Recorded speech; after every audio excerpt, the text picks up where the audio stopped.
Bonjour à tous, bienvenue dans ce nouvel épisode de Fait Main, le podcast de la communauté Do It Yourself qui part à la rencontre des entrepreneurs créatifs.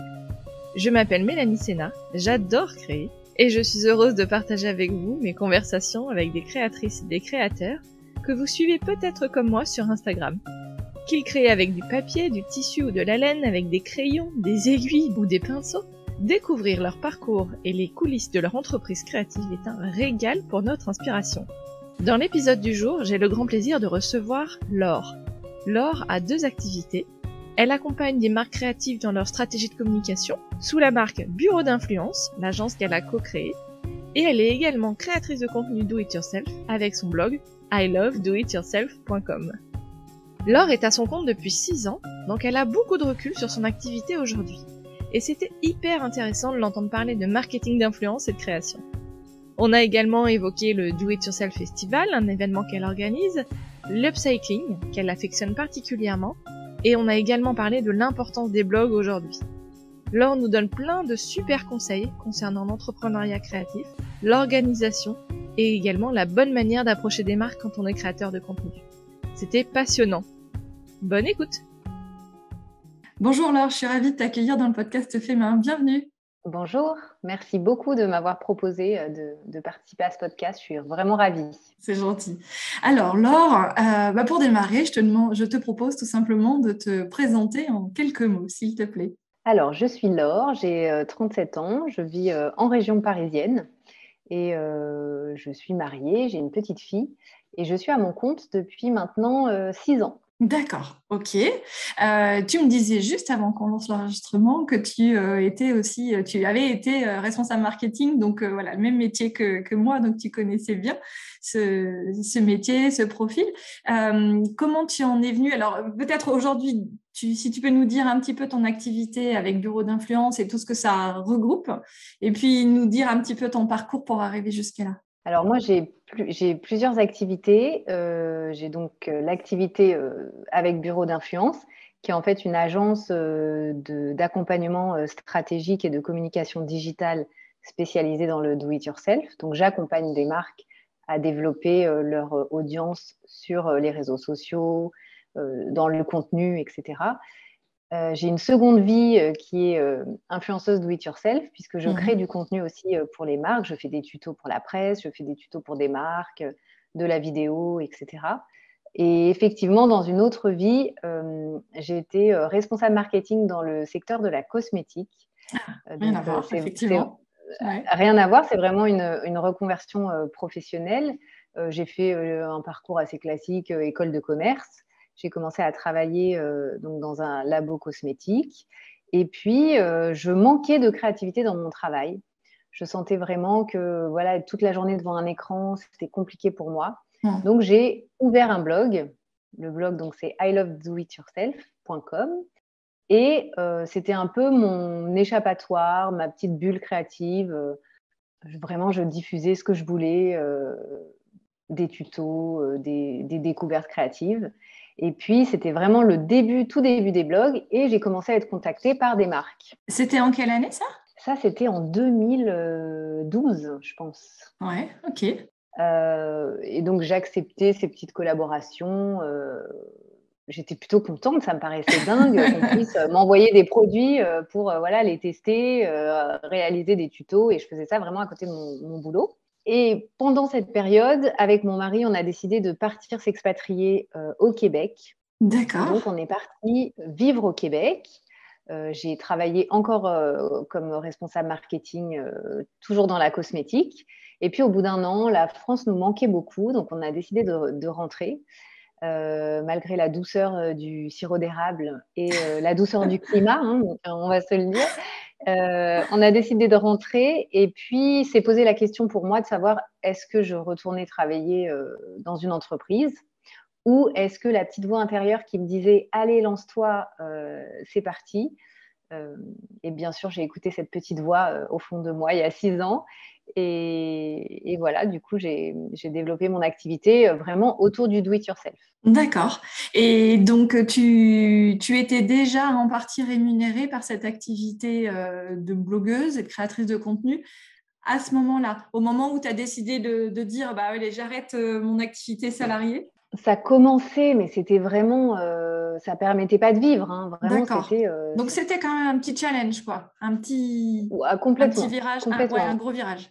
Et en même temps, quand j'ai lancé mon activité, je ne savais pas du tout ce que de quoi j'allais vivre. Est-ce que la création de contenu à 100% allait me faire vivre? J'animais pas mal d'ateliers do it yourself pour des présentations presse, pour des marques, etc. Est-ce que c'est ça qui allait prendre le dessus? Il y avait vraiment plusieurs options. Donc, je ne savais pas, mais je savais que je voulais travailler pour mon compte. C'est génial. Et tu avais déjà ta fille? J'étais enceinte. Ah Je oui, suis donc, tombée enceinte, voilà, je suis tombée enceinte à ce moment-là. d'accord. Parce qu'on en parle de temps en temps dans les épisodes avec les invités. Moi, c'est toujours un truc en tant que salarié qui m'aurait toujours un peu angoissée, en fait. Le statut, enfin, tu vois, comment dire, d'avoir des gros projets comme ça, d'un point de vue sécurité sociale, mutuelle, etc., en étant indépendante. Et peut-être que tu vois, c'est juste un problème que je me crée moi-même, mais ça m'angoisse alors que tu vois, moi, c'est fini depuis longtemps. Alors, au niveau de la sécurité sociale, c'est pas tellement ça, mais c'est sûr que je dirais que c'est pas la période idéale pour monter sa boîte, parce que quand tu es enceinte ou quand tu vas être maman, t'as pas de temps, t'es plus fatiguée, t'as moins d'énergie, t'as envie de te consacrer à ton bébé, cette mais en même temps, il n'y a grossesse, pas de, ouais. voilà, il y a pas de timing parfait. Ça arrive, la vie fait que c'est comme ça, et puis tu vis ce que tu as à vivre Ouais, comme tu peux. sur tous les Voilà, tableaux, ouais, d'accord. c'est ça. Et alors, donc en fait, c'était vraiment une décision, j'imagine, d'équipe avec ton mari, de dire, parce que tu n'avais pas l'équivalent d'un salaire au moment où tu as décidé de te lancer. Complètement, ouais. Ouais. Si j'avais pas eu le soutien de mon mari, je n'aurais pas pu me lancer dans cette aventure. Et oui, c'est en partie grâce à lui. Ouais, d'accord. Mais voilà, c'était une décision d'équipe, oui, ouais, je ne trouve pas mieux à dire. D'équipe avec aussi toutes les réticences et Ouais, d'accord. toutes les peurs que ça peut entraîner, hein. C'est sûr Mm. qu'on sait très bien que c'est pas un long fleuve tranquille. Ouais, c'est clair. D'ailleurs, je me demandais aussi, tu sais, des fois, on fait un petit peu, comment dire, on est très positif envers l'entrepreneuriat ou l'entrepreneuriat créatif.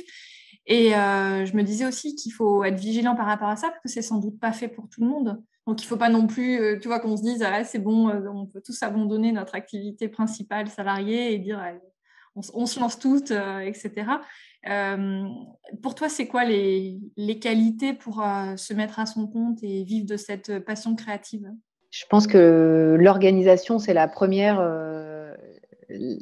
qualité qu'il faut pour être entrepreneur, parce que quand tu es entrepreneur, tu es aussi bien comptable, logisticien, euh, tu es le designer de ton entreprise. Enfin, voilà, tu as mille et un métiers, tu dois gérer, tu dois prioriser, tu dois vraiment tout faire en même temps sur une journée. Donc, l'organisation, pour moi, c'est un peu la première qualité qu'il faut.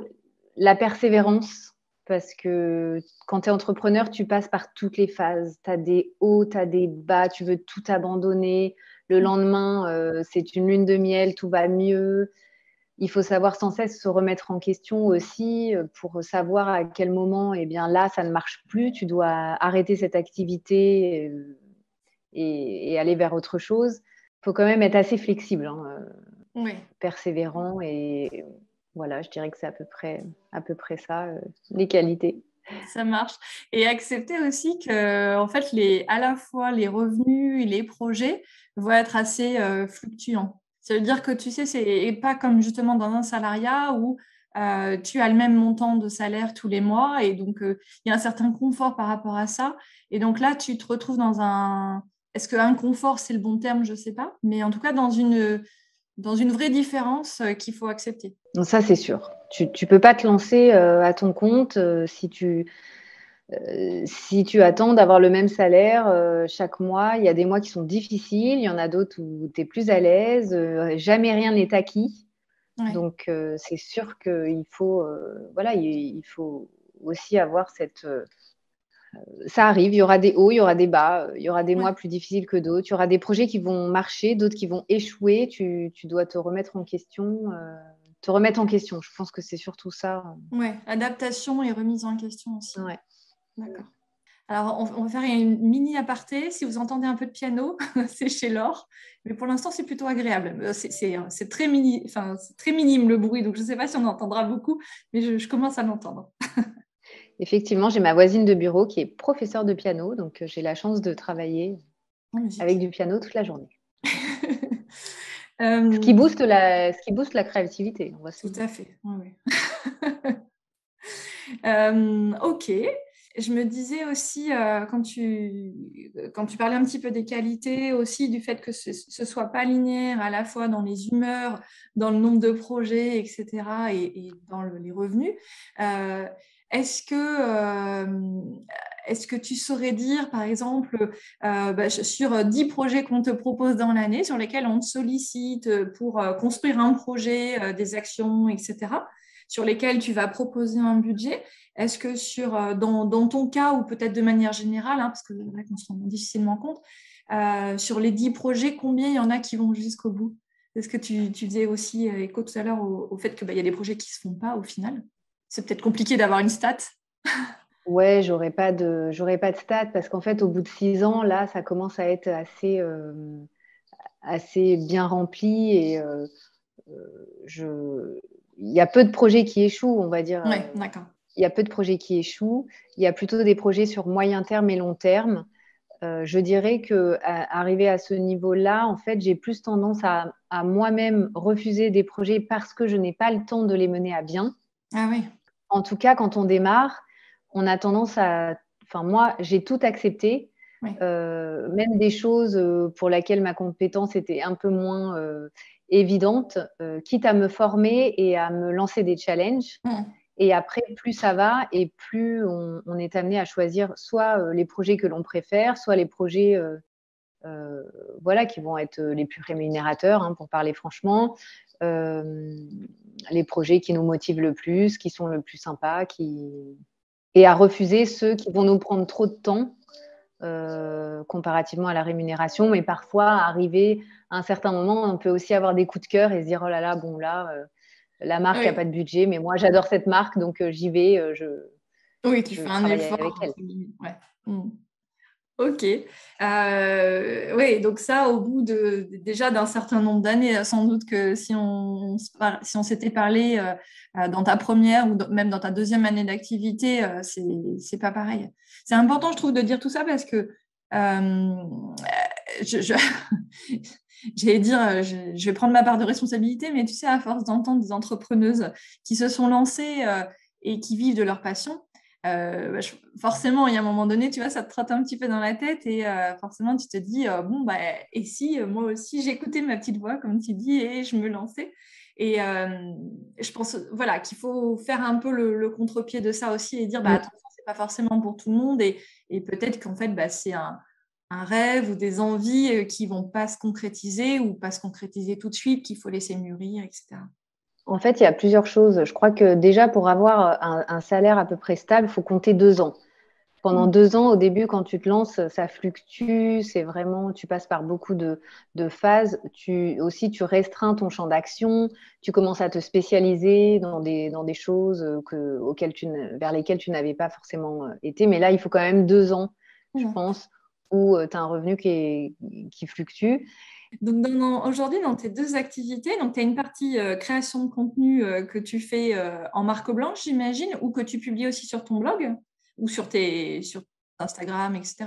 Tu fais les deux? Ça dépend, ça peut être soit en marque blanche, soit effectivement le client a envie que je publie ça sur l'ensemble de mes supports de communication, que ce soit Instagram, que ce soit mon blog, Blog. qui est quand même le cœur de métier. Ça, je ne l'ai jamais arrêté, c'est difficile de continuer à avoir une régularité, mais ça, c'est vraiment, ça a été mon premier support. Et je tiens vraiment à le continuer. Et puis Pinterest, qui est quand même un réseau pour nous, les créatifs, qui est assez important. Ouais, c'est clair. Ouais, ouais. Donc, dans cette activité-là, aujourd'hui, alors oui, juste une petite parenthèse, marque blanche, ça veut dire que ton nom n'apparaît pas sur la création de contenu que tu as faite pour ton client. Voilà. Donc, sur cette activité-là, aujourd'hui, tu as des spécialités, des domaines créatifs sur lesquels, j'imagine, tu t'éclates plus que d'autres. Est-ce qu'il y a des choses que tu n'as pas encore trop testées, que tu voudrais aller un petit peu fouiller, entre guillemets? Alors moi, je suis une adepte de l'upcycling, c'est-à-dire de prendre une pièce et de la transformer pour soit lui donner une seconde jeunesse, Ouais. soit lui donner une nouvelle fonction Mmh. à laquelle on s'attendait pas du tout. Ça, c'est vraiment ma spécialité et plus en mode, en fait. Prendre une chemise, une vieille chemise et la transformer En robe. complètement en robe, en pull, en je ne sais quoi. Ouais. Ça, c'est vraiment les choses que j'aime faire. Je suis un peu moins habituée à travailler le papier, la résine, ce genre de choses, mais en tout cas, je suis toujours à la découverte de nouvelles techniques et mis à part cette spécialité, après, je suis un peu touche à tout.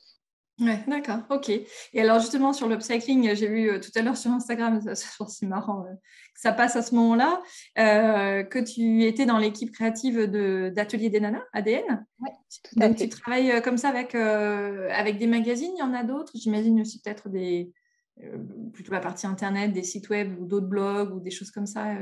Avec qui tu travailles sur ces sujets-là? Alors, Atelier des Nanas, je travaille avec le magazine depuis longtemps. C'est un magazine que j'aime beaucoup, qui vraiment regroupe plein de créateurs avec des collaborateurs qui sont mis en avant. C'est rare dans la presse qu'on soit chouchouté comme ça Ouais, et ouais. qu'on soit rémunéré, hein. Clairement, Ouais.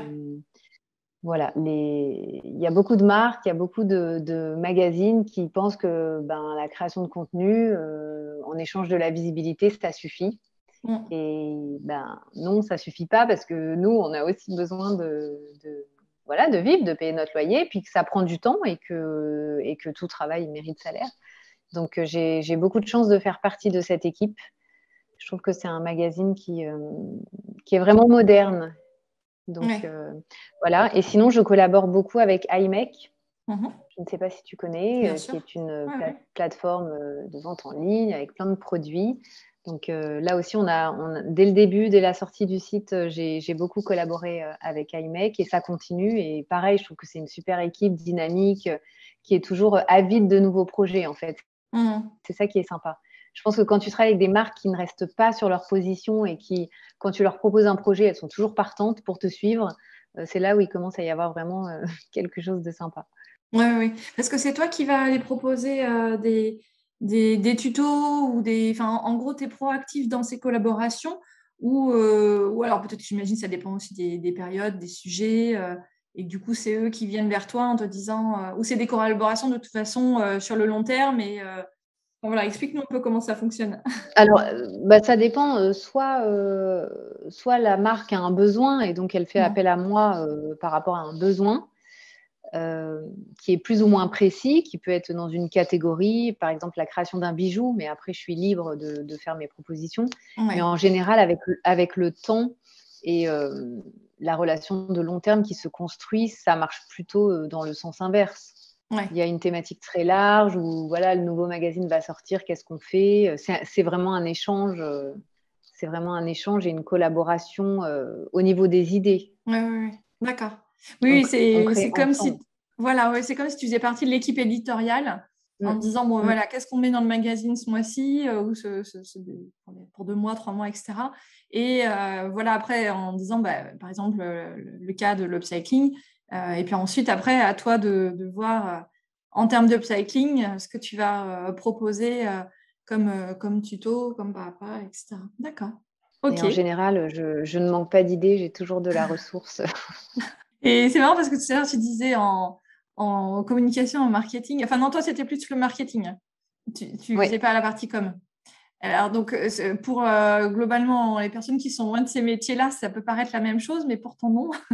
Et donc, dans la communication, effectivement, il y a un peu plus ce côté créatif parce que tu es un peu plus dans les visuels, dans le design, etc. Sur le marketing, un peu moins. Alors évidemment, tout dépend du type de marketing qu'on fait, mais c'est quand même plutôt des actions pour vendre. Et donc, là, on peut être un peu créatif, peut-être dans les messages, dans le copywriting, etc. Mais un petit peu moins... oui, c'est vrai, il y a moins ce côté créatif. Ouais. Et tout ça, c'est des compétences forcément qui te servent aujourd'hui pour mener ton activité et ton entreprise créative, en fait. Enfin, ton entreprise au sens. Alors, pour la petite anecdote, ma maman m'a toujours dit, tu devrais faire une école d'art, C'est vrai. c'est ce pourquoi tu es faite, etc. Et je suis quelqu'un de très rationnel. Et donc, je lui disais toujours, oui, mais je ne trouverai jamais de métier. C'est une branche qui est voilà, pas évidente. Il y a peu de débouchés. Et donc, j'ai décidé de faire une prépa HEC, une école de commerce. C'est marrant, c'est souvent l'inverse. Et c'est souvent l'inverse, bien sûr. Mais moi, je suis quelqu'un, voilà, ce qui est un peu contradictoire, c'est que j'ai besoin d'être dans de la sécurité, voilà, de savoir où je vais, d'essayer de me projeter, etc. Ce qui est contradictoire, parce que quand on est entrepreneur, des fois, on ne sait pas tellement où on va. Et finalement, donc j'ai fait cette école de commerce. Et puis ma mère me dit aujourd'hui, bah, tu vois, si tu avais fait une école d'art, tu aurais quand même pu acquérir toutes ces compétences. Mais en même temps, je ne regrette pas parce qu'effectivement, comme tu le dis, ça te donne une base assez solide voilà, pour pouvoir aller démarcher des clients, faire ta compta, je ne sais quoi, créer des supports. Et après, j'ai été très autodidacte sur tout le reste. La couture, prendre des photos, monter des vidéos, tout ça. Oui, et puis des fois, c'est aussi bien d'apprendre par soi-même. Enfin, puis, bon, après, dans la partie purement créative, il y a tellement de ressources sur Internet qu'on peut apprendre quand même excessivement de choses de manière autodidacte, comme tu dis, mais avec les supports web. Et finalement, c'est sans doute ce qui est le plus facile à apprendre. Enfin, quoique, on peut aussi apprendre à faire du digital marketing sur Internet. En plus, il y a quand même énormément de supports, quels qu'ils soient, quoi, gratuits ou payants, avec des formations. Effectivement, une autre des qualités que je n'ai pas citées au début, une des qualités d'un entrepreneur, c'est d'être curieux. Parce que comme tu le dis, il y a beaucoup de ressources. Tu peux te former sur à peu près tout, mais ça te demande quand même d'aller chercher l'information, voilà, d'être un peu persévérante, d'avoir envie. Ouais, d'avoir envie d'apprendre. Ouais. J'avais une grosse lacune, enfin j'avais l'impression que c'était une lacune, c'est que je ne savais pas dessiner. Donc des fois, j'avais des idées dans ma tête que je ne pouvais pas mettre sur le papier parce que je pensais que je ne savais pas dessiner. Et j'ai eu la chance de rencontrer Rebecca Meurin, qui est illustratrice et qui a sorti il n'y a pas longtemps son cours sur dessiner la mode, qui est génial, je vous le recommande. Et j'ai suivi ce cours et ça m'a libérée tellement au niveau du dessin. Et maintenant, voilà, j'ai plus ces freins. Donc, j'engage tout le monde qui a l'impression d'avoir une lacune ou d'avoir un manque de connaissances sur quelque chose. On peut tout apprendre à n'importe quel âge, sur n'importe quelle compétence. Il suffit juste voilà, d'être persévérant et de... Oui. Ouais, et aujourd'hui, tout est à la portée de nos mains, enfin, oui, de nos mains et de tout, en fait. C'est vrai qu'on a... On a tellement de chance. Ouais, c'est clair. Sur YouTube, tu vas dans une médiathèque, tu as 1 milliard de bouquins. Sur YouTube, sur les réseaux sociaux, partout, tu peux bénéficier. Et puis, il y a beaucoup de plateformes qui offrent des cours en ligne qui sont d'excellente qualité. Et tu peux faire ça le soir, voilà, au lieu de regarder la télé, tu fais ta petite formation. Voilà, donc typiquement artisane. Rebecca Meurin, c'est sur Artisane ou c'est sur sa propre plateforme de formation? Elle a sa propre plateforme de formation. Ouais. Donc il y a Artisane, il y a Domestika, je ne sais pas si tu en connais d'autres. Oui. Non, là comme ça, non. Moi, j'ai surtout pris des cours sur Artisane et puis avec Rebecca. Mais pour la photo, par exemple, dans ma ville, il y avait un cours de photo. Enfin voilà, faut être un peu créatif, faut aller chercher. Oui, en local aussi, effectivement. Il n'y a pas forcément que le web. Mais oui, d'accord. Ok. Et oui, on a à peu près le même âge. Et donc, je ne sais pas si à l'époque, toi aussi, pour préparer les devoirs au lycée ou au collège, on faisait comme on pouvait à l'époque. Donc, moi, on avait l'encyclopédie Tout l'univers. Alors, je ne sais pas combien de volumes et qu'on s'embêtait un peu quand même à aller chercher dedans, etc. Et quand on voit aujourd'hui la facilité avec laquelle les enfants ont accès à tout, c'est fou, quoi. Enfin, bref. C'est dingue, c'est vrai. Parfait. Donc ça, c'est la première partie de ton métier. Et ce qui t'éclate le plus dans tout ça, parce que j'imagine, comme tu le disais, il y a plein de facettes différentes. Et pour créer un contenu, bah, il y a déjà toute la phase en amont de recherche de ce que tu vas imaginer, proposer, de vérifier que ça fonctionne. Ensuite, de faire vraiment la création. De la prendre en photo, de la promouvoir sur les réseaux, de mettre en forme tout ça. Je ne sais pas si j'ai été exhaustif, peut-être qu'il manque des parties. Et parmi Non, tout c'est ça, pas mal. et parmi tout ça, qu'est-ce qui t'éclate le plus? Et il y a toute la partie compta, évidemment, facturation, relations clients. Voilà. Ça, je te rassure, ça m'éclate pas. J'ai encore trouvé personne qui m'a dit que ça les éclate. J'aime beaucoup toute la partie stylisme, en fait, quand tu as fait un do-it-yourself pas à pas et quand tu prends ta création dans un décor voilà, que tu imagines, tu racontes une histoire en photo ou en vidéo, ça, c'est vraiment la partie qui m'éclate le plus. Ouais. Je trouve ça génial. Et tu vois, moi, ça m'éclate pas du tout. Alors, je me dis, est-ce que tu vois, typiquement, si je voulais faire la même chose que toi, est-ce que c'est vraiment un frein ou est-ce que tu as toujours aimé ça? Non, Est-ce que finalement, c'est quelque chose qui me fait peur parce que je ne le maîtrise pas? Et donc, c'est quelque chose que tu peux apprendre à aimer justement en le maîtrisant, en allant faire des cours de photo, justement aller se confronter un petit peu à ce syndrome de l'imposteur, en particulier sur le sujet du stylisme, par exemple, tu vois? Est-ce que, ouais, toi, c'est ce qui t'est arrivé? je pense que c'est complètement ça, hein. Au début, c'était pas du tout la chose que je préférais. Je préférais Ouais. créer, plutôt travailler sur des inspirations, des mood boards, parce qu'effectivement, comme j'étais autodidacte, il y avait des choses que je ne maîtrisais pas, comme la photo, la bonne lumière, la composition d'une photo. Aussi, il y a Ouais. des règles, ça s'apprend. Et les accessoires, et aussi, je pense, trouver sa patte et trouver son univers. Et Ah ouais, si trouver son style. on rencontre des difficultés voilà, à ce niveau-là, forcément, ça peut être éprouvant. Le client peut nous dire, bah non, la photo, là, ça va pas, c'est trop sombre, etc. Mais plus ça va et plus tu connais ton sujet et moins, plus tu vas t'éclater là-dedans. Oui, oui, oui. Moi, je le vois encore le côté. Bon, c'est sans doute parce que j'ai pas vraiment de zone, tu vois, pour faire ça. Mais je le vois où je me dis, oh là là, ça va être. C'est pénible, quoi, de tout sortir. Tu vois, admettons, moi, c'est ce que j'ai au travail, tu vois, avec des. Comment ça s'appelle? Les boîtes lumineuses, là, les softbox. Donc, déjà, tout ça à à installer, c'est c'est un peu pénible. Donc, effectivement, toutes ces règles en plus, donc ça, c'est des choses qui peuvent s'apprendre une bonne fois pour toutes. Tu vois, toute l'installation, etc. Et rien que déjà de penser à tout ça, ça, ça me fatigue d'avance, quoi. Donc, peut-être simplement que je ne le maîtrise pas. Ouais, ce que je peux tout à fait comprendre. Mais moi, ça fait 2 ans, en fait, que j'ai un bureau Ouais. qui est dédié, qui n'est pas chez moi, qui est un espace extérieur.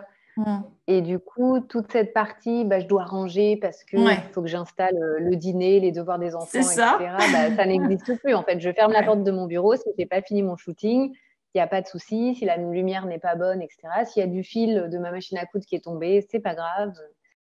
Donc Ouais. ça aide beaucoup aussi, hein, c'est sûr. Ouais, ouais, ouais, c'est ça. D'avoir un environnement fait pour, quoi, quelque part. C'est ça. Et puis aussi, le fait de fermer ta porte le soir, Mm. la porte de ton bureau, et voilà, c'est ton espace de travail. Après, tu rentres à la maison, tu coupes complètement, ça aide beaucoup. Et Ouais. j'engage tout le monde à pouvoir, même si c'est pas évident, parce que voilà, ça demande un certain budget, Ouais. mais ça aide. Il y a beaucoup de possibilités aujourd'hui, des espaces de coworking, de sous-louer, de vraiment créer des synergies avec d'autres personnes.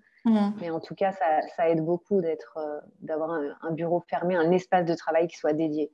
Ouais, ouais, ouais. Oui, parce que, ouais, forcément. Et alors, en plus, dans un contexte de travail à la maison, Mm. de tout ça, j'imagine bien qu'effectivement, c'est quand même salvateur de pouvoir sortir de chez soi, quoi. Ouais, c'est sûr. Bon, et encore, tant que les enfants sont à l'école, touchons du bois, tout va bien. C'est ça. Ok. Est-ce qu'il y a des choses que tu rêverais de travailler? Tu disais tout à l'heure, je crois que c'était la résine ou ce genre de choses que tu n'as pas peut-être encore bien fouillé, bien travaillé. Peut-être que oui, la céramique, ça Ah c'est oui. quelque chose que j'apprendrais bien, de prendre un cours vraiment de céramique, savoir comment émailler, etc.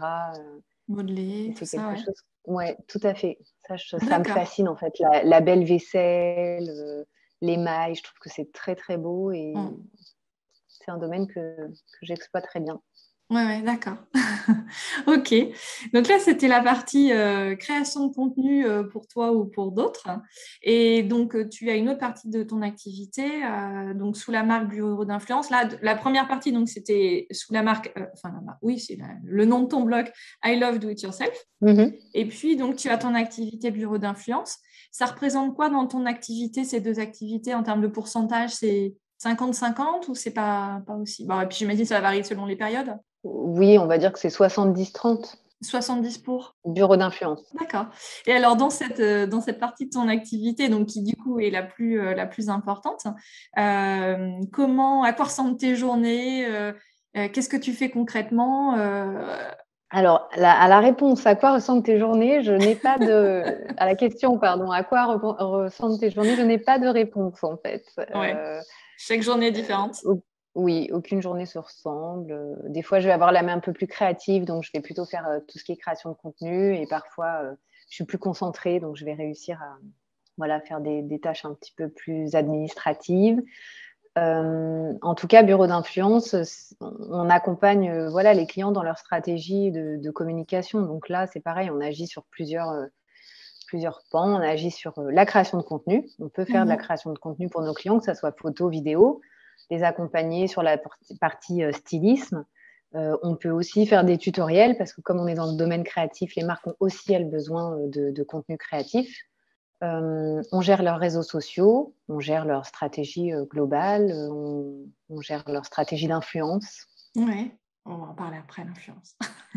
Voilà. Et sur cette partie-là, tu dis on parce que tu travailles avec quelqu'un? Oui, en fait, je pense que c'est aussi ça qui a fait évoluer mon activité, c'est que j'ai fait une rencontre un jour de Caroline Falk, qui est ma super associée. On est deux à travailler chez Bureau d'influence et l'équipe s'étoffe après un petit peu.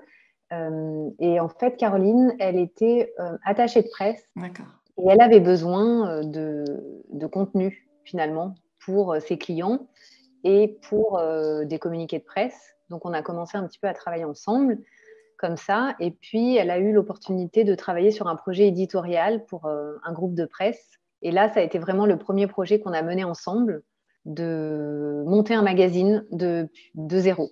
Donc, on a D'accord. monté un hors-série sur une thématique qui était le bébé. Donc, j'étais en plein dedans. Et voilà, on a sorti un magazine. C'était une super expérience. Et là, on s'est dit, mais attends, on est hyper complémentaires. Il faut absolument qu'on Faire un truc travaille ensemble. ensemble D'accord. sur d'autres projets. Et puis finalement, de manière très, très naturelle, on a commencé à avoir des clients qui voulaient aussi bien faire des relations presse que de l'influence ou de la création de contenu ou des réseaux sociaux, etc., etc. D'accord. Donc ça s'est fait très naturellement et progressivement, j'imagine. Voilà, exactement, très D'accord. progressivement, très naturellement. Et puis, on a eu cette idée folle un jour, ça faisait vraiment pas mal de mois que ça nous trottait dans la tête. On avait envie de créer un événement comme un mini-salon où les influenceurs venaient rencontrer les marques dans le domaine du do-it-yourself. Donc, on a créé DAI Festival. Il y a eu 2 éditions. Le Covid nous a un peu freinés dans notre lancée, mais en tout cas, il y aura une 3e édition, ça c'est sûr, en 2022, sur laquelle on travaille d'arrache-pied. Et c'est une journée hyper conviviale où les marques du do-it-yourself viennent rencontrer les influenceurs autour d'ateliers pour présenter leurs nouveaux produits. On a eu la chance la première année d'avoir comme partenaire Pinterest qui venait animer des formations. Et puis la 2e année, on avait Live Mentor qui était un organisme qui est spécialisé dans les formations pour les entrepreneurs. Donc ça, c'était aussi chouette parce qu'il y a plein d'influenceurs qui hésitent à se lancer à leur compte et donc elles ont pu bénéficier de ces formations. Et voilà, on travaille sur la 3e édition, donc affaire à suivre. En tout cas, c'est toujours dans un lieu magique à Paris, qui est à Paris. Bon, il y aura sans doute des éditions en province. En tout cas, c'est vraiment un projet sur lequel on aimerait travailler avec une édition à Lyon, à Marseille, à Bordeaux. Génial. Et ça sera à quel moment de l'année en 2022? Alors, j'ai pas de date, mais ce sera non, sans mais doute au juste printemps. D'accord, au printemps. Donc, affaire à suivre de manière rapide. C'est ça. C'est pour ça que vous êtes en plein dedans. D'accord. Ok, ouais. Bon, bah, génial. Et les marques avec lesquelles, les marques que tu arrives à réunir, c'est qui par exemple? Je crois que tu travailles pas mal avec Cricut. Je travaille avec Cricut, je travaille avec Edding, on travaille avec Toto Tissu, avec Singer, mais lors de cet événement, ce n'est pas forcément des marques qui travaillent de manière annuelle avec nous. Oui, d'accord. Et d'ailleurs, on met vraiment un point d'honneur à réunir des marques de tout type, c'est-à-dire des grosses marques, des petits créateurs. Je pense à Atelier La Patine, que j'aime beaucoup. Je pense à Bala, les jeux Bala. Enfin voilà, on essaye vraiment de créer un mix de marques. D'accord. Et donc, le principe, c'est que c'est les influenceurs que tu invites et les marques qui financent l'événement. En fait, les marques viennent exposer, effectivement, pour rencontrer des influenceurs. D'accord, ok. Et puis, nécessairement, à cette occasion-là, il y a des partenariats qui se créent, des rencontres en disant, tiens, j'aimerais bien travailler avec toi. Enfin, voilà, est-ce qu'on peut travailler ensemble, etc. Qu'est-ce qu'on peut imaginer comme activité ensemble? D'accord. C'est hyper intéressant parce que tu sais, quand on démarre sur Instagram ou dans la création de contenu, que ce soit de manière complètement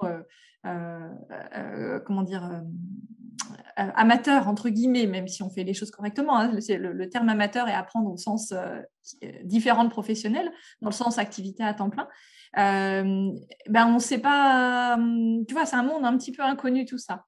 Donc, si par exemple, je veux travailler, je suis influenceuse, alors typiquement, voilà, première question, est-ce que, alors déjà, influenceuse, c'est pas forcément le bon terme, mais voilà, je suis créatrice de contenu dans un domaine en particulier, dans un domaine créatif, et que j'aimerais bien travailler avec des marques parce que ça m'éclate, j'aime par exemple telle et telle marque, etc. Comment je m'y prends? Et typiquement, est-ce que j'ai besoin d'avoir déjà une belle communauté Instagram derrière moi? Est-ce que j'ai besoin d'avoir un blog? Tu vois, comment je démarre tout ça? Ce qui est pas mal, en fait, c'est d'être proactif, de vraiment d'aller vers les marques, de leur proposer, d'aller vers les marques avec une idée, avec un contenu précis et pas juste la marque, elle n'a pas envie de savoir que tout ce que tu veux, c'est avoir du produit gratuit. Elle n'a pas envie de ressentir ça, en fait. Ouais. Elle a envie de ressentir de la passion, que tu as compris le produit qu'elle commercialise, etc., que tu vas savoir le mettre en lumière. Après, nous, on ne s'arrête pas forcément à la taille de la communauté.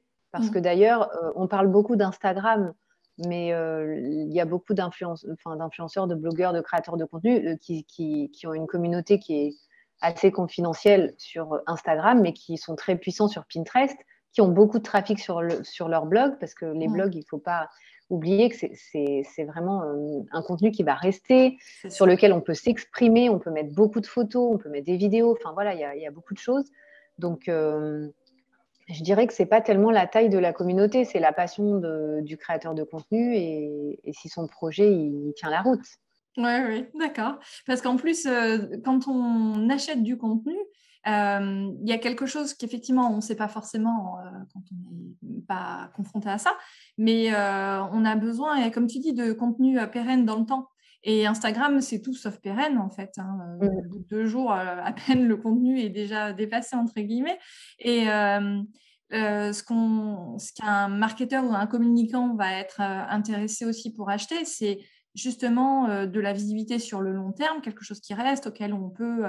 les articles de blog, ils sont encore visités et consultés des années après, en fait.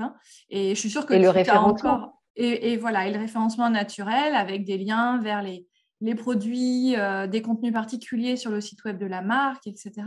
Tout ça, c'est hyper important pour la marque. Et voilà, il y a ce côté pérenne, vraiment, et pas éphémère, qui est hyper intéressant quand on est une marque. Je suis sûre qu'il y a des billets de blog de 2012 qui sont encore visités aujourd'hui.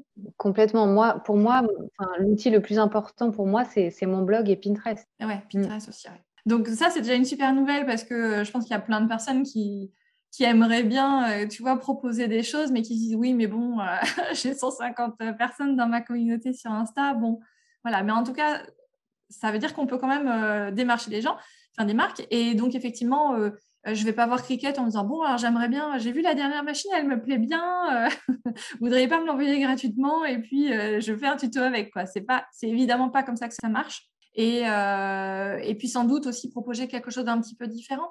Parce que, bon, voilà, on est en 2021, il y a quand même énormément de contenu qui existe.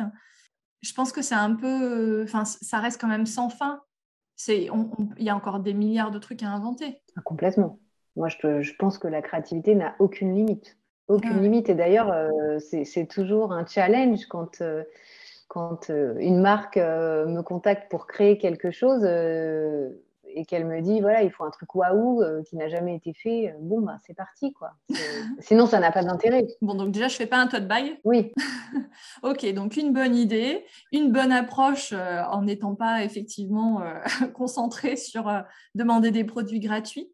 Ça se fait encore beaucoup. Il y a vraiment des gens qui font des approches comme ça. Ouais. Complètement, oui. Et donc, on les contacte plutôt par Instagram ou par le formulaire de contact de leur site. C'est quoi ton conseil?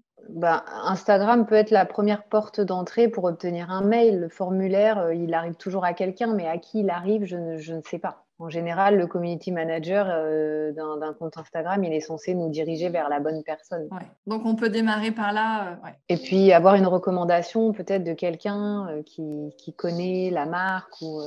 Je pense que ce qui est très important aussi dans ce milieu, c'est le réseau. Faire appel à des gens qu'on connaît, essayer de se construire, être aussi proactif à ce niveau-là, de se construire un réseau. Ouais, donc ne pas hésiter à aller parler avec les gens. Et parler étant peut-être simplement des messages sur Instagram, mais effectivement, de pas être isolé en disant oui, mais moi je connais personne, etc. Je pense que les gens aiment bien quand même échanger. Si on est sur Instagram, c'est qu'on aime bien quand même partager et parler avec les gens. Et donc, il y a quand même un maximum de chances que les créateurs de contenu qui nous plaisent, avec lesquels on a envie d'échanger, prennent le temps de répondre. Et non seulement dans le domaine du do-it-yourself, où je veux dire, c'est la transmission et l'approche pédagogique qui est au centre de toute notre activité. Donc, sinon, ça n'a aucun sens. Oui. Bon, donc peut-être commencer aussi par des personnes. On va peut-être pas aller tout de suite écrire à quelqu'un qui a 200 000 followers et donc potentiellement qui a beaucoup de sollicitations. Je pense qu'il y a une petite appréhension de se dire oui, mais je vais pas lui écrire, elle a déjà trop de messages, quoi.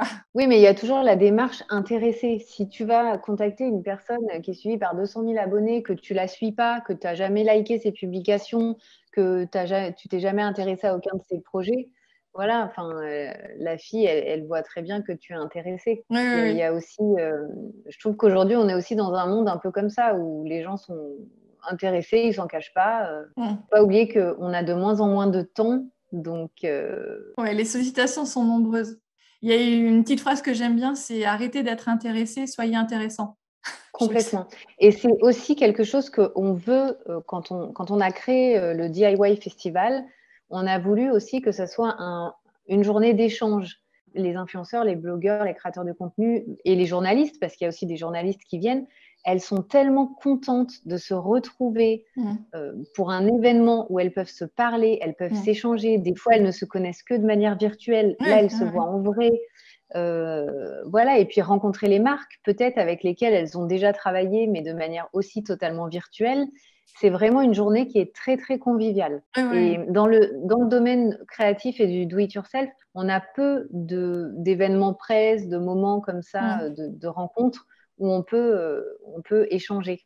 Et cet événement, il a déjà été créé pour ça, en premier lieu. Oui, parce que finalement, dans les événements un peu comme tu viens de les décrire, il y a le CSF et puis donc le salon création et savoir-faire, et puis c'est tout. Ça reste un salon grand public qui est immense et sur lequel tu es vite perdu au milieu des stands, alors que là, c'est une journée avec des créateurs de contenu qui sont vraiment dans une même optique. Je déconseille d'ailleurs aux créateurs de contenu d'aller démarcher des marques sur le salon création et savoir-faire parce que les marques à ce moment-là n'ont pas le temps, c'est pas le moment. Elles sont prises avec d'autres choses à faire et une carte peut être vite perdue. Oui, c'est vrai, ça marche. C'est des super conseils, tout ça. Donc, une fois qu'on a pris contact, et ben après, c'est à nous de jouer, quoi, hein, de proposer un super contenu et puis un super projet. Relancer aussi, j'imagine. Parce que, bon, enfin, comme tu dis, on est très sollicités tous, etc. Et je pense que la personne ne va pas forcément répondre la première fois, mais si on refait un petit mail en disant je me permets de revenir vers vous, est-ce que vous avez eu le temps de regarder, nanana, ça peut permettre quand même d'avoir une réponse. Parce que ce qui est difficile, je trouve, des fois, quand on est un peu proactif comme ça, c'est l'ignorance, l'indifférence, le fait de ne jamais avoir de réponse. Donc, typiquement, moi, pour le podcast, je ne te raconte pas le nombre de fois où j'ai jamais eu un retour. Mais donc, je trouve que c'est ça, cette partie-là qui est un petit peu difficile à accepter, entre guillemets. Après, c'est évidemment la vie et il n'y a pas mort d'homme. Mais voilà, il y a ce côté, on n'aura pas 100% de réponse, quoi. Parfois, prendre son téléphone et appeler, parce que les mails, on en reçoit tous une tonne. Et bah, des fois, en fait, quand on a un échange téléphonique avec la personne, il y a beaucoup plus de choses qui passent, on arrive beaucoup plus à s'exprimer et encore mieux solliciter un rendez-vous physique ou en visio. Oui, parce qu'en plus, j'allais dire oui, mais physique, si t'es pas à Paris, tout ça, mais là, aujourd'hui, tu es à Paris, je suis à Grenoble, on s'en moque. Et effectivement, on est tellement là-dedans aujourd'hui que ça ne nous viendrait même pas à l'idée de faire autrement qu'en visio. Donc, ouais, c'est vrai. Et tu vois, typiquement, ça fait partie des choses que j'aurais pas forcément osé. Alors là, pour le coup, c'est même pas que j'aurais pas. C'est que j'ai pas pensé à me dire, tiens, pour telle marque que j'ai citée sur le podcast, je ferais bien d'appeler. C'est vrai qu'on a tellement tendance à tout faire par message, etc., que ouais, le téléphone, c'est un super conseil. Bon, évidemment, ça parlera pas forcément à tout le monde. Il y a des personnes qui sont pas hyper à l'aise avec le téléphone, etc. Mais en tout cas, si ça correspond à notre nature, c'est une super idée. Ça marche. Tu as d'autres conseils comme ça, si on veut rejoindre un petit peu ce milieu et commencer à créer pour des marques?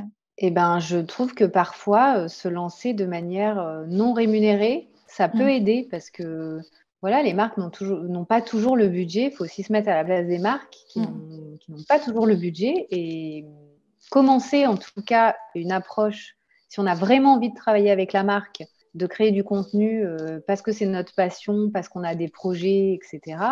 Et ça permet à la marque d'apprendre la manière dont on travaille. Et si on est efficace, si la marque est satisfaite, elle va forcément penser à nous le jour où elle aura du budget. Ouais. Donc, c'est une manière de se faire repérer gentiment, de dire, bah voilà, regardez, je fais des super trucs, etc. Enfin, évidemment, pas de le dire comme ça, il faut que ça parle de soi, voilà, que le résultat soit là.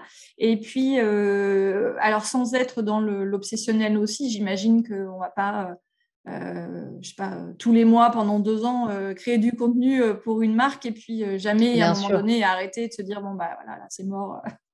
Ils m'ont pas spécialement repéré. Ouais. Ok, ça marche. Ou alors, utiliser une marque dans la vraie vie. Par exemple, on n'est pas obligé de solliciter la marque. Je pense à Edding, Cricut, Singer. Si on aime vraiment la marque, on peut aussi investir dans la marque à titre perso, créer des choses, taguer la marque sur les réseaux sociaux qui va petit à petit nous voir aussi. Je pensais à ça, oui, parce qu'il y a des personnes qui vont solliciter d'abord un produit offert en disant je créerai du contenu gratuitement, mais à condition, entre guillemets, à condition de m'envoyer des produits. D'accord.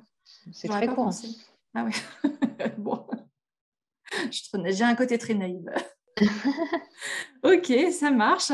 Tu as d'autres conseils?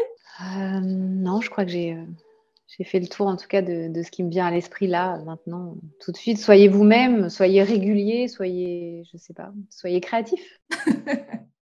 Ça marche. Non, mais le côté régulier, c'est important aussi parce que forcément, on est tous pris par plein de choses, mais quelqu'un qui n'a pas publié, par exemple, comme c'est mon cas, sur mon blog depuis, je ne sais même pas quand, donc ça doit faire au moins 2 ans. Bah ça, tu vois, pour une marque, c'est un mauvais signal un peu négatif, quoi. Ouais. Donc, avant de solliciter une marque, on se remet à bloc et on publie du contenu. Mais en tout cas, c'est super chouette, tu vois, que tu dises que le format blog est encore vivant, quoi. Parce qu'on est tellement concentré sur Insta que finalement, des fois, c'est un peu pesant de créer du contenu pour Insta et en plus qui est si éphémère que finalement, si on ne consigne pas sur un blog. Et puis, quand on publie du contenu sur Instagram, on est dépendant d'un algorithme. C'est ça qui est hyper frustrant. Notre publication peut ne pas être vue par les gens, alors que c'est juste Instagram qui a décidé de ne pas la montrer. C'est quand même frustrant. Alors que si notre contenu est intéressant sur un blog, une recherche Google nous fait atterrir le lecteur directement dans le blog. Voilà, et puis en plus, il y a la possibilité aussi de s'inscrire à la newsletter du blog et qui va envoyer automatiquement toutes les publications du blog à cette communauté et qui là, pour le coup, vous appartient. Donc, il n'y a pas ce côté algorithmique, il n'y a pas ce côté dépendant de quelqu'un d'autre. Et c'est vrai que ça, c'est hyper intéressant, ouais. Donc, tous les blogueurs ont encore pu avoir du trafic le jour de la fameuse panne Ouais, c'est ça.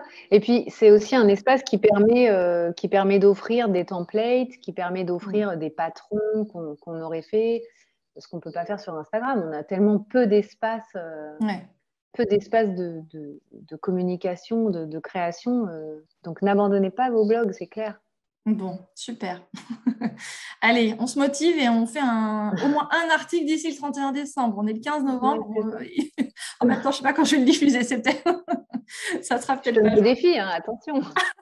Ah oui, mais moi, je vais faire facile. Je peux créer un article facilement par rapport au podcast. Donc ça, c'est trop facile. Il faudrait que je fasse autre chose. Bon, ok. Allez, je relève le défi. Ok. Cette activité aujourd'hui, comment tu la vois évoluer dans le grand domaine de l'influence avec un grand I, ou des marques. Alors, je ne parle pas forcément du cas de l'entrepreneuriat créatif ou de l'influence dans ce domaine-là, mais comment tu vois évoluer les choses dans le domaine de l'influence? Je pense que c'est quelque chose qui va prendre de plus en plus de place parce que si on compare la presse, par exemple, la presse, c'est aussi de l'influence. Oui, mais par des journalistes, par des leaders d'opinion un peu différents, quoi. Ouais. Exactement. Et aujourd'hui, on a quand même envie de plus de vérité. On a envie d'être plus proche des gens. Les réseaux sociaux permettent de rentrer un petit peu dans l'intimité, alors ce qu'on veut bien en montrer, hein. Mais on a une relation qui est un peu plus proche des gens que l'on suit sur les réseaux sociaux qu'avec un magazine où on a un peu l'impression qu'on nous vend du rêve. Et d'ailleurs, on le voit très bien sur les réseaux sociaux. Avant, sur Instagram, on était dans le tout beau, les fonds blancs, pas d'ombre, une magnifique lumière, une personne toujours parfaite au saut du lit. Et là, on voit qu'il y a des contenus qui sont un peu moins parfaits. C'est plus la vraie vie. On arrive à être plus, comment dire, authentique. Ouais, authentique, naturel, spontané. Ouais, spontané. Ouais, d'accord. Il y a quelque chose aussi, moi que je vois au niveau aussi communication, c'est le fait que les marques quand même, j'ai l'impression, on a besoin que notre communication elle soit incarnée. Et c'est pas toujours évident en interne de pouvoir dire toi responsable communication ou responsable produit ou que sais-je, ou même dirigeant, de dire tu vas nous faire des vidéos, tu vas apparaître dessus, tu vas animer des lives, tu vas je sais pas tu vas être à l'aise devant une caméra pour te filmer et puis raconter des choses intéressantes. Et donc, dans cette partie influence, ce que les marques aussi apprécient, c'est que justement, du coup, la marque, sans se montrer nécessairement elle, tu vois, donc quelqu'un qui travaille, qui est salarié de la marque, là, finalement, va aussi trouver intéressant de pouvoir avoir ce côté d'incarnation de la marque ou des produits avec un créateur ou une créatrice de contenu. Ouais, complètement. Je ne sais pas comment tu vois les choses. Non, c'est vrai. Déjà, les marques n'ont pas toujours les compétences en interne. Oui, ce sont des marques créatives, mais une personne embauchée, je ne sais pas, en tant que responsable marketing n'est pas forcément quelqu'un qui a évolué dans le domaine créatif. Donc, nous, on a le cas avec pas mal de marques avec qui on travaille. Donc, le créateur de contenu se substitue en fait au aux personnes qui sont en interne. Et puis, c'est pas mal d'avoir un porte-parole, Ouais. un porte-parole créatif. Et est-ce que moi j'ai le sentiment aussi que c'est pas finalement dérangeant d'avoir plusieurs porte-paroles parce qu'on voit souvent, tu vois, si par exemple je pense à Mondial Tissu qui sur l'opération des 40 ans a fait travailler alors Rita Lecha qui est un peu moins connue sur la partie do it yourself, mais Zakadi, Cindy du dressing de Cindy et puis Mélanie F. Finalement, c'était chouette d'avoir une opération comme ça qui réunit plein de personnes, comme Cricut, où on voit qu'il y a, bon, là pour le coup, il y a beaucoup d'ambassadeurs, je ne sais pas si ambassadeur c'est le bon terme d'ailleurs, mais beaucoup de créateurs de contenu autour de Cricut. Et finalement, bon, chacun va avoir sa propre communauté, mais après, bon, souvent, on suit quand même plusieurs comptes. Et ça, les marques aiment bien faire appel à finalement pas mal de créateurs de contenu. Ça permet aussi non seulement de travailler avec des univers différents, des créateurs de contenu qui ont des spécialités différentes. Certains sont plus dans la déco, d'autres dans la mode, d'autres dans la couture, d'autres dans le papier, dans le bullet journal, etc. Et l'important, c'est effectivement cette diversité d'univers. Dès qu'on peut l'avoir, c'est hyper enrichissant en fait. Ouais. Donc, même si une marque travaille déjà avec certains créateurs de contenu, il y a encore de la place pour d'autres. Tu vois, typiquement, si je veux aller toquer à la porte de Mondial Tissu pour le 41e anniversaire, je dis n'importe quoi, mais voilà, potentiellement, ça peut aussi les intéresser. Faut être créatif. Je pense que c'est vraiment le maître mot.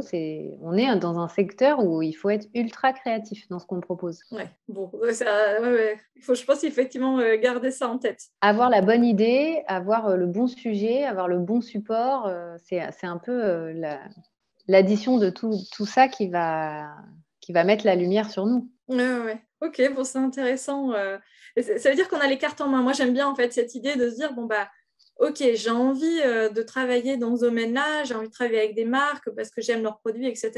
J'ai les cartes en main et je peux les solliciter.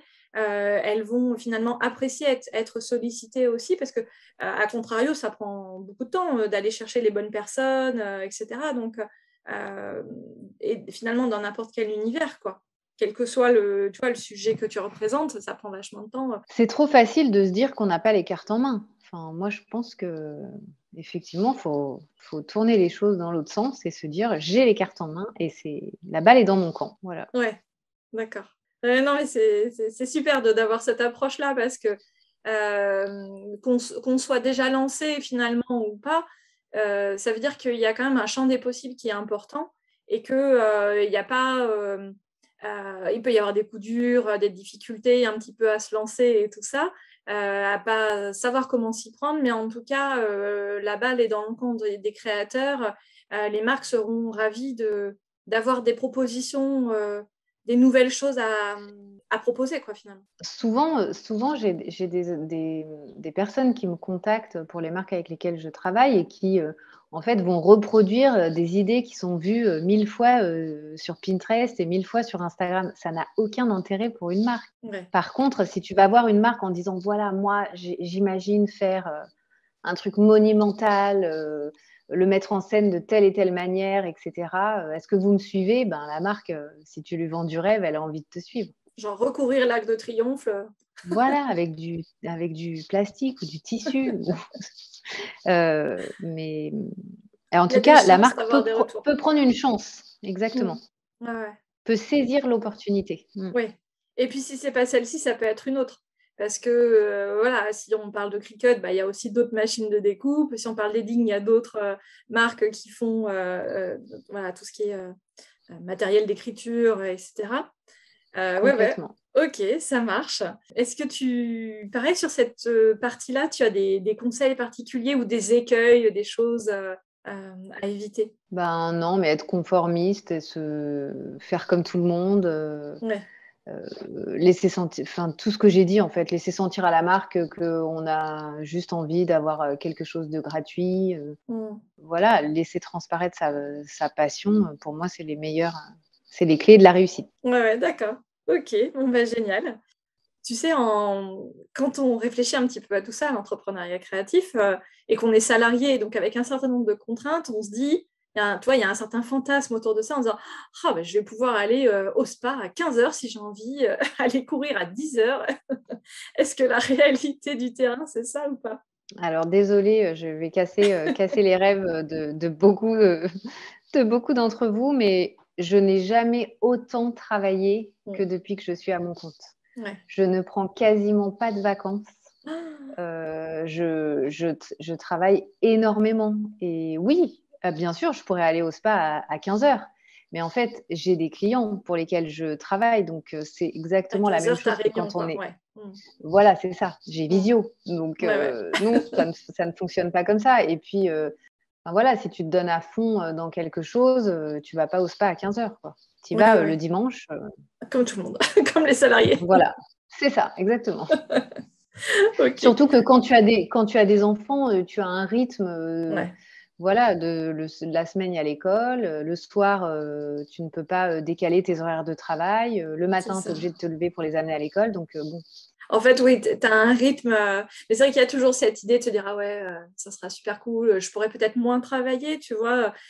Calquer aussi peut-être davantage ton rythme sur celui des enfants.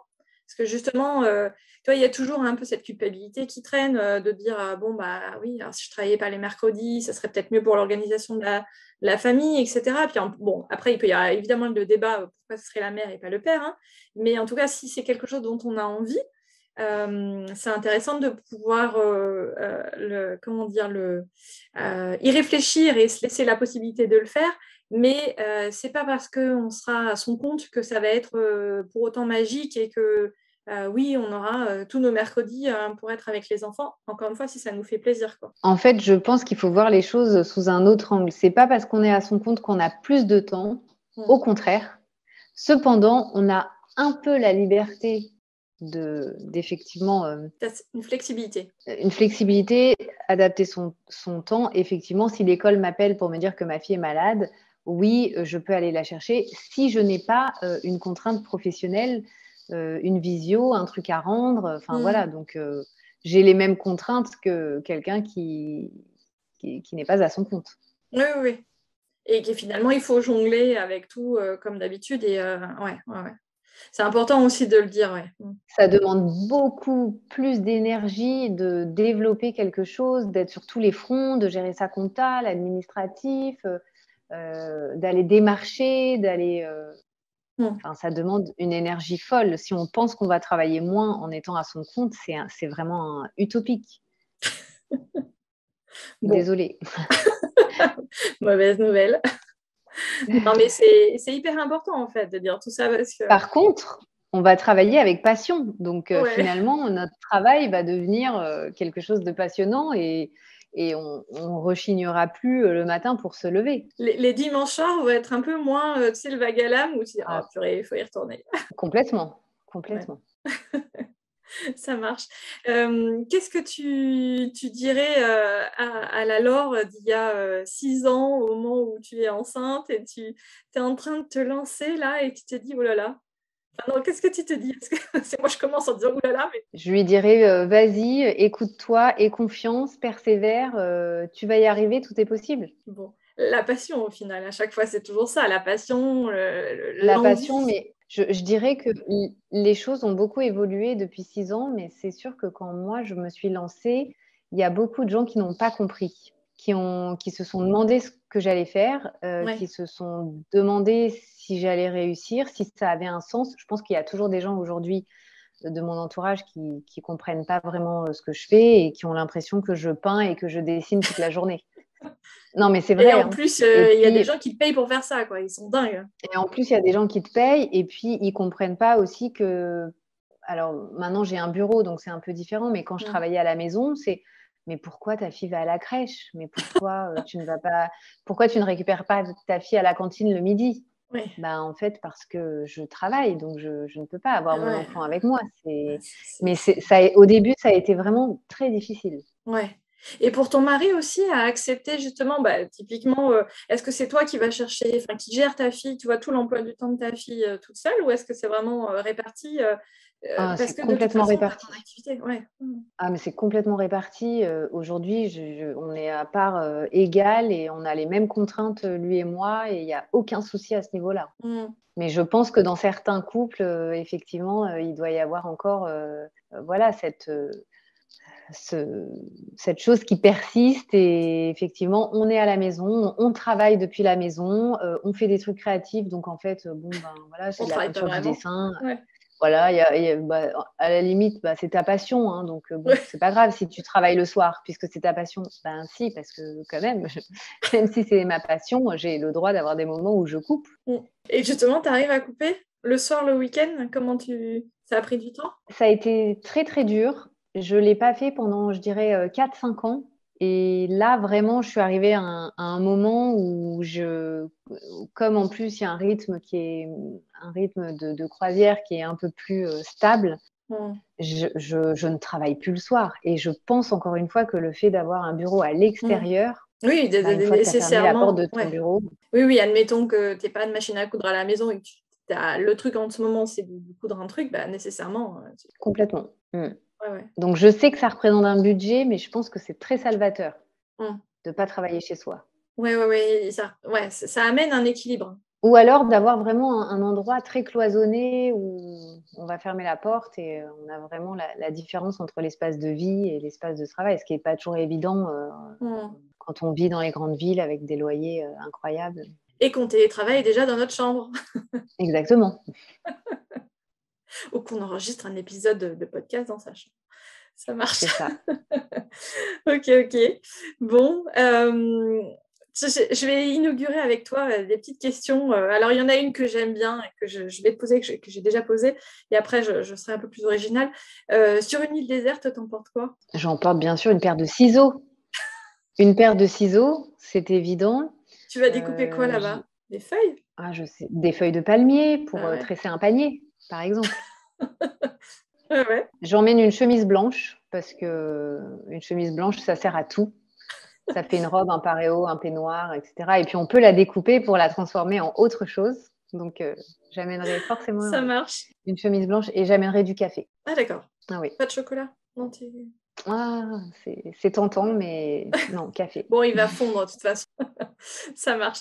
Alors, mes questions plus originales, parce que en fait, je trouve que ça permet de découvrir un peu plus la personne. Est-ce que tu as, je sais pas, un artiste favori, par exemple en musique? J'aime beaucoup Jamie Cullum, qui est un jazzman anglais. D'accord. Ouais, lui, c'est mon petit chouchou. C'est ton style de musique, le jazz? Complètement. Ouais, d'accord. Un film préféré ou une série que tu adores par-dessus tout? West Side Story. D'accord. Sur le côté danser, chanter, l'histoire, tout? C'est un vieux film que j'ai regardé petite et c'est resté la musique est dingue.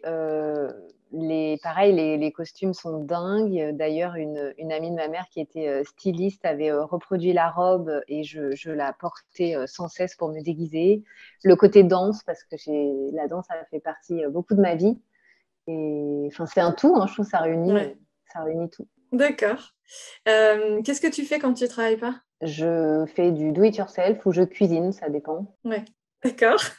je fabrique toujours quelque chose, en tout cas. Avec tes mains, ouais. Avec mes mains, avec ma fille, avec de la déco dans la maison, de la cuisine. Ça marche. Voilà. Alors justement, en cuisine, ton plat préféré? Les rouleaux de printemps. Plat préféré que je fais. Il y a un article d'ailleurs sur mon blog, si vous voulez la recette. D'accord. C'est très facile à faire. Lancez-vous, franchement. Ouais, c'est le genre de truc que j'ai jamais fait. Et en plus, j'en mange pas. On est accro à la maison. Ouais.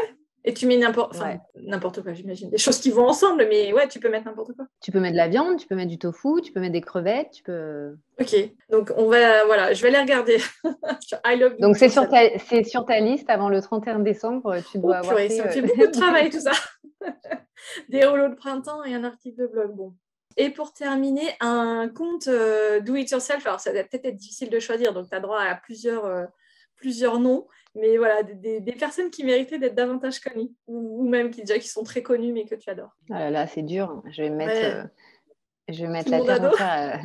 Made in Estelle, j'adore son compte. Je le trouve très frais, très moderne pour la couture. Enfin, voilà, c'est Poulette Magique, parce que elle met un peu de magie partout. Et de la couleur. Voilà. Justine de Wonder Juna, qui est beaucoup plus connue sur TikTok. que sur Instagram. Et elle a sa marque de patron. Elle fait des patrons qui sont vraiment très cool. Voilà, je m'excuse par avance d'avoir... non, mais il faut faire un choix. Hein. Ça marche. Alors, tu sais, TikTok, je ne connais pas du tout. Je suis un tout petit peu plus vieille que toi et donc c'est limite, j'ai vraiment pas envie d'y aller. Toi, tu nous conseilles quand même d'aller essayer d'être un peu curieux et de regarder un peu ce qui s'y passe? Alors oui, moi je vais voir ce qui se passe parce que voilà, c'est mon métier d'aller voir, mais je suis un peu comme toi, j'ai beaucoup de mal parce que je trouve qu'on est et puis Instagram devient un peu comme ça, mais on est dans la consommation de vidéos à outrance et puis finalement on scrolle. Ouais. On scrolle et puis tu te rends compte que ça fait une demi-heure que tu es sur des vidéos, donc bon, je sais pas. D'un point de vue professionnel, je vous recommande d'y aller, mais d'un point de vue personnel, je vous conseillerais plutôt d'aller sur Pinterest. Quitte à passer du temps à s'inspirer. A priori, sur Pinterest, on est censé davantage passer à l'action. On voit des choses qu'on a envie de faire. Non, mais je trouve ça plus positif, en fait, que... Mais puis, au final, prenez une feuille et dessinez ou peignez. Enfin, je sais pas. Mais... Faites un truc. Ouais, c'est ça. Ça marche. Ok. Bon, écoute, super. Écoute, pour conclure, Laure, je te propose de me dire de quoi tu es la plus fière aujourd'hui. Je pense que c'est d'avoir réussi à vivre de ma passion. C'était beaucoup d'efforts et aujourd'hui, je suis plus sereine vis-à-vis de ça. Donc, voilà, je pense que c'est vraiment la chose qui me rend le plus fière. Ouais, c'est là où tu devais être en fait. Ouais, vraiment. Je pense que finalement, je n'étais pas vraiment faite pour travailler en entreprise, même si ça s'est très bien passé ça s'est vraiment très bien passé à chaque fois. Hein. Mais là, je sens que j'ai un épanouissement et surtout, ça me permet d'avoir un équilibre entre ma vie personnelle et ma vie professionnelle. Ouais, d'accord. Qui est assez important. Et je pense que beaucoup de gens vont se dire... que j'ai pas dit mon mari et ma fille, mais bon, ça, bien sûr, on en parle même pas parce que c'est la base. En tout cas, ouais, c'est plutôt ça parce que c'est pas évident. Ouais. Bon, si c'était à refaire, tu referais? Je le referais à 1000% et je le referais pas forcément plus tôt. Parce qu'il faut quand même avoir vécu des choses, avoir mûri et que ce soit le bon moment, qu'on le sente en tout cas en soi. Pour se lancer. Ça marche. Et tu arrives à te projeter dans 5 ans, dans 10 ans, dans 20 ans Comment ou c'est compliqué de voir à si long terme? Dans 20 ans, oui, c'est compliqué. Dans 5 ans, non. J'espère que l'agence va vraiment grandir. Chaque jour, en fait, chaque année, on a des petites étapes qui sont franchies. Là, on va avoir nos bureaux. On aimerait bien agrandir l'équipe. On a quelqu'un qui travaille avec nous de manière très régulière. Enfin, voilà. Je pense que dans 5 ans, j'aimerais qu'on ait une équipe plus développée. D'accord. Ouais. Ok. Bon, génial. Ça fait des beaux projets, tout ça. Écoute, merci beaucoup Laure pour tout ce temps, ces bons conseils, ces partages. Et puis, alors évidemment, on te retrouve sur ton blog. Hein, on n'oublie pas d'aller visiter des blogs.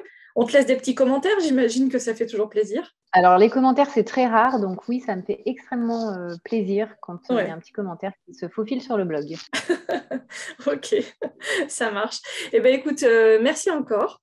Donc, on te retrouve, comme je disais, sur le blog, mais sur ton compte Instagram. Donc, merci encore Laure. Et puis, à très bientôt. À très bientôt. Merci beaucoup, Mélanie. Me revoici. Je vous donne donc rendez-vous sur le blog de Laure, ilovedoityourself.com. Comme Laure, des commentaires sur mon site me font toujours hyper plaisir, et c'est vrai que c'est très rare. Sur podcastfemain.fr, à la manière d'un blog, il y a un article pour chaque épisode, et vous pouvez donc laisser votre ressenti et vos réflexions sur chaque épisode. Vous pouvez même me laisser votre adresse email pour recevoir un petit email à chaque sortie d'épisode. Et si vous êtes plutôt Instagram, rejoignez-moi sur mon compte, c'est podcastfemain tout simplement. Si cet épisode vous a plu, je vous invite à découvrir les autres conversations enregistrées depuis quasiment 2 ans et demi. Ça fait quasiment 90 audios à écouter. Ouais, il faut s'y mettre maintenant. Et si le travail que je fais autour de mon podcast trouve écho en vous, je vous invite chaleureusement à me soutenir sur Tipeee. Tipeee, c'est une plateforme de financement pour les créateurs qui, comme moi, vous propose du contenu gratuitement. Il y a plusieurs niveaux de soutien avec des contreparties différentes à partir de 2 €. Vous pouvez aller sur tipeee.fr donc c'est T-I-P-E-E-E, il y a 3 E, et cherchez Podcast fait main.